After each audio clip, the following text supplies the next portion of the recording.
안녕하세요. 오늘은 35쪽의 검정기에 대해서 배워보겠습니다.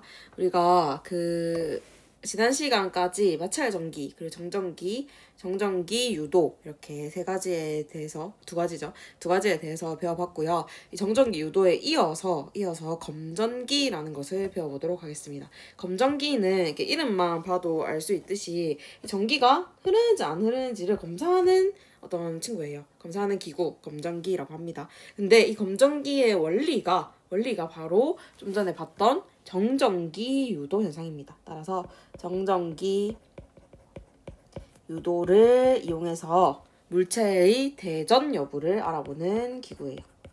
대전이라는 것은 이렇게 전하가 띄게 되었는지, 양전하를 띄게 되었는지, 음전하를 띄게 되었는지 이 여부를 알아보는 기구입니다. 그러면 검전기가 어떻게 생겼는지 한번 그림을 보겠습니다. 이렇게 생겼고 여기 각각 검전기에 중요한 역할을 하는 애들을 제가 이름을 적으려고 화살표 표시를 해놨어요. 일단 맨 위에 이렇게 동그란 원판 같이 생긴 애가 금속판입니다. 금속판. 그리고 맨 아래에 이렇게 오징어 다리처럼 돼 있는 이 부분 있죠? 얘가 금속박이에요. 금속박. 금속판과 금속박은 이제 이름을 보면 알 수 있듯이 금속이죠. 금속. 맞죠? 금속을 쓰는 이유는 뭘까요? 그치. 이 전에 시간에 했죠. 금속은 도체이기 때문에 전류를 잘 전달하죠. 그래서 금속을 사용합니다. 당연히 금속판과 금속박을 이어주는 이 중간에 있는 이 막대도 금속 막대입니다. 금속 막대. 이렇게 중요한 구조는 세 가지이고 금속판, 금속막대, 금속박 요 세 가지 구조 사이에 전자가 이제 이동을 하게 되는 거예요. 그리고 바깥에 있는 요거는 그냥 유리병입니다. 유리병. 맞죠? 이렇게 간단하게 네 가지 구조물로 되어 있고요. 요것을 가지고 한번 물체가 대전되었는지를 알아보자라는 겁니다. 그리고 물체가 대전됐는지도 알 수 있고 어떤 전하로 대전됐는지도 알 수 있고 많이 대전됐는지 적게 대전됐는지 그 대전된 양까지 알 수 있고 이 검전기가 있으면 여러 가지를 알 수 있게 됩니다. 물론 수치가 나오는 게 아니라 상대적인 거예요. 그러면 검전기의 원리를 3번에서 한번 봅시다. 검전기는 일단 전기를 띠지 않습니다. 전기를 띠지 않는 이 검전기에다가 대전체를 가까이 한대. 근데 여기서 말하는 이 대전체는 플러스로 대전된 걸 수도 있고 마이너스로 대전된 걸 수도 있어요. 요거를 가까이 하면은 음전하를 띤 뭐가 이동한다? 그치, 늘 이동하는 것은 전자입니다. 전자가 대전체로부터 전기력을 받아서 한쪽으로 이동하게 된다. 근데 이렇게 이동하게 된 전자 때문에 이 사이의 힘 때문에 우리가 얘가 어떻게 대전되었거나 이런 걸 알 수 있는 거예요. 한번 다음 문장 읽어볼게요. 대전체와 가까운 금속판, 그러니까 대전체를 갖다 댈 때 이렇게 갖다 대는 거야. 금속판 쪽에 완전 접촉시키는 건 아니고 이렇게 가까이 가져옵니다. 그러면 금속판은 대전체와 가깝죠. 이쪽은 대전체와 같은 종류의 전하가 유도될까 다른 종류의 전하가 유도될까? 그치, 가까운 쪽이니까 당연히 인력으로 인해 다른 종류의 전하가 유도되겠죠. 인력으로 인해. 그리고 먼 쪽은 대전체와 같은 종류의 전하가 유도됩니다. 청력으로 인해, 반발력으로 인해 더 멀어지는 거예요. 이거 뭔 말인지 이해되지? 그러니까 같다고 해서 너희가 제일 헷갈려하는 부분이 가까운 쪽에 같은 게 유도된다. 이런 게 제일 헷갈려하는 부분인데 전기에서는 아닙니다. 전기에서는 유효성종이란 말을 쓰면 안 돼요. 알겠죠? 플러스 전하가 근처에 있으면은 이 플러스 전하와 가까운 물체는 마이너스 전하를 띠고 있어요. 가까운 쪽은. 그리고 요 마이너스 전하와 반대되는 방향에 플러스 전하를 띠고 있고요. 그렇죠? 이게 기본적인 원리예요. 전기의 기본적인 원리. 이거를 잘 머릿속에 기억을 해두면 됩니다. 그러면 이 두 가지 경우에 대해서 한번 살펴볼게요. 검전기에 플러스 대전체를 가까이 했을 때 어떻게 되냐 뭘 보는 겁니다. 플러스 대전체를 가까이 하면 이 전자들이 어떻게 될까? 자, 요 대전체가 플러스가 된단 말이야. 플러스. 그러면 금속판에 있던 전자들이 어떻게 될까요? 플러스가 되니까 전자들이 더 붙으려고 하겠죠. 맞죠? 플러스 쪽으로 더 올라오려고. 그러면 금속판뿐만 아니라 금속박에 있던 애들까지도 다 금속판 쪽으로 올라오게 됩니다. 따라서 정기적인 인력에 의해 금속판으로 전자들이 이동을 한다. 그래서 금속판은 전자들이 이동을 했으니까 음전하로 대전이 되고요. 금속박은 반대로 전자를 잃었으니까 양전하로 대전이 됩니다. 그래서 금속 박이 양전하로 대전이 되는데 금속 박이 이렇게 오징어 다리처럼 생긴 걸 했잖아. 이거가 전자들이 다 이동해서 지금 양전하밖에 안 남아 있는 거예요. 그래서 양전하와 양전하 사이에는 또 청력이 작용하죠. 그래서 벌어집니다. 그리고 검정기에다가 마이너스 대전체를 가까이 할 때 비슷한 원리예요. 마이너스 대전체를 만약 가까이 하면은 전자들은 어떻게 하려고 해? 지금 위에 이미 마이너스 대전체가 있기 때문에 금속판에 있던 전자들이 도망가려고 하겠죠. 맞죠? 여기 대전체가 이제 마이너스가 되는 겁니다. 그러면 금속판에 있던 전자들이 도망가겠죠. 어디로 도망갈까요? 금속박 쪽으로 도망갑니다. 그래서 밑에 찾아볼게요. 그 전자들은 대전체로부터 무슨 힘을 받는다? 도망가는 반발력, 청력의 힘을 받아서 금속박으로 이동한다. 그러면 금속판은 전자들이 없기 때문에 양전하로 대전되고 금속박은 전자가 이동했기 때문에 음전하로 대전됩니다. 그럼 금속박, 요 금속박이 각각 마이너스 음전하로 대전되었기 때문에 이것도 요 둘 사이에 전기적인 청력에 의해서 벌어지게 된다. 그러면 이런 질문을 할 수 있겠죠. 쌤, 근데 그러면 플러스 대전체를 가까이 해도 벌어지고 마이너스를 가까이 해도 벌어지는데 이게 어떤 전하로 대전된지는 어떻게 알아요? 라는 질문을 할 수 있겠죠. 그 질문에 대한 답은 36페이지에 나와 있습니다. 근데 그거에 대해 하기 전에 우리가 사실 이 그림만 이렇게 대충 보고 넘어가면 너무 좀 아쉬우니까 이 그림을 한번 그려보는 시간을 갖도록 해볼게요. 자, 금속판과 금속박, 금속막대 이 세 가지 물질 사이에서 전자가 어떻게 이동하는지를 그려보는 겁니다. 일단 금속판, 막대, 금속박 각각에다가 이제 전자랑 원자핵을 2개씩 그려줄 거예요. 그러면 원자핵 먼저 그려볼게요. 금속판에 2개, 금속 막대에 2개, 그다음에 금속박 각각에 2개씩 이렇게 그려줍니다. 여기도 2개 그려주고, 그다음에 전자도 그러면 지금 여기는 대전체가 없기 때문에 중성이 상태라서 전자도 똑같은 개수로 이렇게 2개씩 그려줍니다. 2개씩. 크게 좀 잘 조절할게요. 이렇게 중성인 상태로 전자들이 분포하고 있어요. 근데 여기에서 만약에 마이너스로 대전된 물체가 가까이 왔다. 마이너스로 대전된 대전체가 가까이 왔다 라고 했을 때 이 검정기가 어떻게 되는지를 그림으로 그려보겠습니다. 여기 너네도 하나 더 그려와봐. 알겠지? 쌤도 복사라는 기능을 쓸 수 있지만 너희를 위해서 같이 시간을 내서 한번 그려보겠습니다. 너희도 지금 한번 그려보세요. 이렇게 예쁘게. 요거랑 위에 거랑 옆에 거랑 똑같이 그리시면 돼요.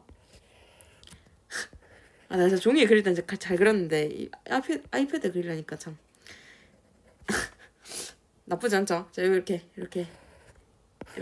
해서 금속 이건 안 되겠다. 자, 금속 막대를 이렇게 그려주면 되겠습니다. 그림 그리는 거 힘드네. 큰일 났다. 안 돼. 이렇게. 진짜 힘들다. 그리고 금속박까지 이렇게 그려주겠습니다. 금속박까지 이렇게 그려주겠습니다. 금속박을 좀 더 오버해서 그릴게요. 미안해요. 금속박을 조금 더 많이 벌어지게 그리겠습니다. 금속박이 벌어진다고 했으니까 벌어진 그림을 좀 확실하게 그려주는 게 좋을 것 같아서. 됐죠? 그럼 이제 여기에다가 전자의 이동을 한번 그려볼 건데 요거는 무슨 상황이냐면 대전체가 이렇게 금속판에 가까이 왔을 때 상황입니다. 근데 이 대전체는 음전하로 대전되어 있다. 음전하로 대전된 대전체가 가까이 왔을 때입니다. 그러면 일단 원자핵부터 그려볼게요. 원자핵은 움직인다, 안 움직인다? 그래서 안 움직인다. 안 움직이기 때문에 이렇게 아까 앞에 그렸던 그림과 똑같이 이렇게 원자핵을 그려주면 되겠습니다. 8개. 됐죠? 이제 전자를 그려주면 되는데 자, 마이너스로 대전된 물체가 가까이 왔잖아. 그러면 지금 금속판에 있던 전자가 어떻게 될까, 얘들아? 금속판에 있던 전자가 좋다고 이렇게 같이 여기 존재하고 있을까요? 아니겠죠. 자기랑 똑같은 애가 왔으니까 피해서 도망가야겠지. 청력이 작용합니다. 그래서 이 금속판에 있던 전자들이 전부 금속박으로 이동하게 돼요. 그래서 여기 금속 막대에는 그대로 전자를 그려주시고 금속박에도 원래 있던 전자는 그대로 있는 거야. 근데 금속판에 있던 이 전자 2개가 각각 요렇게 금속박까지 내려오게 돼요. 그럼 금속박에는 원래 없던 전자들이 생겼죠. 없던 전자들이 생겼으니까 이 전자와 전자 사이에 무슨 힘이 작용한다? 청력이 작용한다. 청력이 작용하기 때문에 금속 박, 이 두 개의 얇은 박 사이는 벌어지게 된다. 따라서 검정기 가까이 물체를 대면은 얘는 지금 대전된 물체이구나 라는 것을 알 수가 있다는 겁니다. 뭔 말인지 알겠죠? 그러면 이 대전체를 치우면 어떻게 될까? 그치, 치우면 당연히 이 원래 있던 전자들이 다시 올라오겠죠. 원래 금속 판에 있던 전자들이 내려갔다가 대전체를 치우게 되면 금속 박에서 다시 금속 판으로 올라오게 됩니다. 됐죠? 그러면 여기다가 한번 적어볼게요. 전자는 청력에 어디에서 어디로 이동한다? 금속 판에서 금속 박으로 이동한다. 금속 판에서 금속 박으로 이동한다. 이렇게 적어주면 되겠죠. 금속 판에서 금속 박으로 이동한다.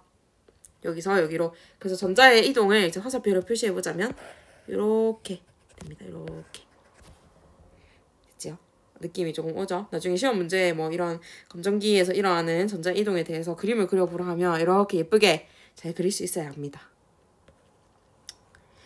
근데 여기 아까 선생님이 말했듯이 여기 보면 물체의 대전 여부를 알아보는 건데 이 대전체를 가까이 가져다 대는 게 아니라 그냥 아예 접촉을 해버리면 어떻게 될까요?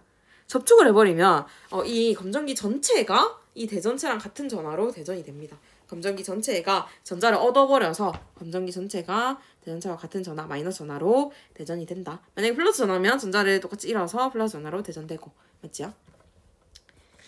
자, 이제 뒤로 한번 넘어가 볼게요. 뒤로 넘어가면 검정기를 왜 사용하는지, 도대체 검정기로 알 수 있는 게 무엇인지가 나옵니다. 당연히 물체의 대전 여부를 알 수 있겠죠. 이거는 뭐 마이너스 대전체를 갖다 대든 플러스 대전체를 갖다 대든 전자의 이동에 의해서 금속 박이 벌어진다. 마이너스 대전체를 가까이 대면은 전자가 금속 판에서 금속 박으로 이동하니까 이 이동한 전자 때문에 음전하를 띠게 되고 착력에 의해 벌어진다. 만약에 플러스 대전체를 가까이 하면은 여기 원래 있던 전자들보다 더 전자들이 많아지겠죠. 왜냐하면 금속 박에서부터 올라왔기 때문에. 금속 박에 있던 전자들까지 다 올라온 거예요. 인력 때문에 전자들이 올라오고 얘는 청력 때문에 전자들이 내려간다. 전자의 기준입니다. 전자의 기준. 그래서 플러스 대전체를 가까이 되면은 전자들이 위로 올라가고 그럼 여기는 이제 양전하밖에 안 남게 되니까 양전하와 양전하끼리는 또 청력이 작용해서 금속 박이 벌어지게 된다. 그런 걸 보고 물체가 대전되었구나 라는 것을 알 수 있습니다. 그리고 물체에 대전된 전하의 양까지도 알 수 있어요. 전하의 양이 많으면 당연히 금속박이 많이 벌어질 것이고 전하의 양이 적으면 금속박이 조금 벌어지겠죠. 이거는 느낌이 오죠. 그 다음에 세 번째, 이게 중요한 거야. 종류까지도 알 수 있다. 플러스가 대전됐는지 마이너스가 대전됐는지 종류까지도 알 수 있습니다. 근데 이 종류를 알려면 그냥 중성인 검정기를 쓰는 게 아니라 이미 대전돼 있는 검정기를 써야 돼. 마이너스 전하로 대전된 검정기를 한번 사용해 볼게요. 그러면 이 검정기랑 같은 전하로 대전된 이 마이너스 대전체를 갖다 댑니다. 마이너스 대전체를 갖다 대면은 지금 마이너스가 이미 있는데 또 마이너스가 왔지. 그럼 어떻게 될까? 이 전자들이 도망가 하면서 이렇게 밑으로 이동을 해요. 밑으로 이동하면은 전자가 더 많아지면서 여기 금속박은 당연히 벌어지게 되겠죠. 근데 만약에 이 마이너스 검정기에다가 플러스 대전체를 갖다 댄다라고 하면은 지금 개이득이지, 맞지? 지금 플러스 대전체 갖다 댔으니까 얘는 더 올라오고 싶어 할 거 아니야, 전자들이. 그럼 전자들이 여기 있던 애들이 이렇게 올라가면서 금속박이 오므라들게 됩니다. 이미 마이너스로 대전되어 있기 때문에 얘네는 청력에 의해 벌어져 있어요. 근데 마이너스 전자들이 사라지면서 이 청력이 점점 약해지면서 금속박이 오므라들게 되는 거예요. 이것도 알아두셔야 됩니다. 그리고 여기 보면 이렇게 검정기를 대전시키는 방법이 있어요. 아까 이게 딱 접지를 하면 대전이 된다라고 했는데 접지는 뭐냐면 이 검정기 금속판에다가 우리 손가락을 탁 갖다 대어주면은 마이너스 전하 또는 플러스 전하로 대전시킬 수 있습니다. 예를 들어서 지금 이렇게 플러스 전하로 대전된 대전체를 이렇게 갖다 댔어. 주변에 갖다 대면은 여기 마이너스, 그 다음에 금속박은 플러스가 되겠죠. 이것까지는 일반적인 상황이죠. 근데 여기다가 손가락을 갖다 대면은요. 이 손가락에 있는 전자가 이렇게 이동을 한대. 손가락에 있는 전자가 이동을 해서 금속박까지 이렇게 마이너스 전하로 만들어준다고 합니다. 신기하죠? 그리고 플러스 전화로 대전시키는 방법도 비슷합니다. 얘는 이번에는 마이너스 전화로 대전된 대전체를 갖다 대면은 요 플러스, 요쪽엔 플러스가 되고 금속박은 마이너스가 돼서 벌어지겠죠. 여기까지도 마찬가지로 일반적인 상황입니다. 근데 여기에서 손가락 갖다 대 접지를 시키면은 요 금속박에 있던 마이너스 전자가 이렇게 손가락으로 넘어오게 되면서 플러스로 대전이 된다고 합니다. 접지예요, 접지. 이런 식으로 대전시켜서 물체에 대전된 전하의 종류를 알아낼 수가 있다. 됐죠? 오늘 수업은 여기까지 하겠습니다. 고생 많으셨어요.